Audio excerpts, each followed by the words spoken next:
তোমরা কি জানো আমার বাড়ির পাশে বহু প্রাচীন একটা শিব মন্দির রয়েছে। হাই এভরিওয়ান, কেমন আছো সবাই?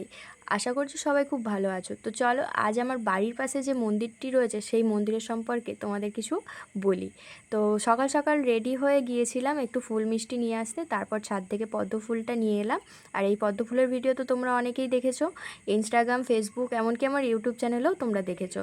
তো এখানে যে মন্দিরটা আছে আমাদের বাড়ির পাশে, এই শম্ভুনাথের মন্দির বহু প্রাচীন পুরনো। তো পুজো দিতে গিয়েছিলাম, গিয়ে দেখলাম বাবার মন্দিরের ভেতরে জল আছে।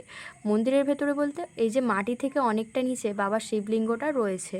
তো আর এখানে দেখছো এত পরিমাণ ঘন্টা, যার যা মনস্কামনা পূরণ হয় তা সে এই ঘন্টা দিয়েই পুজো দিয়ে যায়। ঠাকুমার মুখে শুনেছি এই মন্দির নাকি 150 থেকে 200 বছরেরও বেশি পুরনো। আর এই যে বাবা ভোলেনাথ এখানে নাকি পাতাল ফুঁড়ে উঠে এসেছেন। আর এই যে বটগাছ, এই বটগাছও নাকি রাতারাতির মধ্যেই খুব বড় হয়ে গিয়েছিল। আর এখানে অনেকবার মন্দির করার চেষ্টাও করা হয়েছে। মন্দির করার যতবারই চেষ্টা করা হয়েছে বাবা ভোলেনাথ মন্দিরে থাকতে চান না বলে এই ইঁটগুলো ওপরে তুলে নিয়েছেন।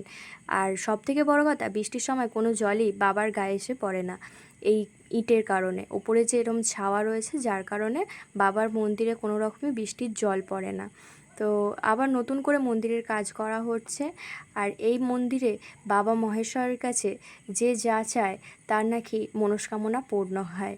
তো তোমাদেরও যদি কোনো মনস্কামনা থাকে তোমরাও চাইতে পারো বাবার কাছে, বাবা নিশ্চয়ই তোমাদের মনস্কামনা পূরণ করবেন। তো এই ছিল আজকের ভিডিও। যদি এই মন্দিরের সম্পর্কে তোমরা আরও কিছু জানতে চাও অবশ্যই কমেন্ট করে জানিও। তো চলো আজকের মতো টাটা।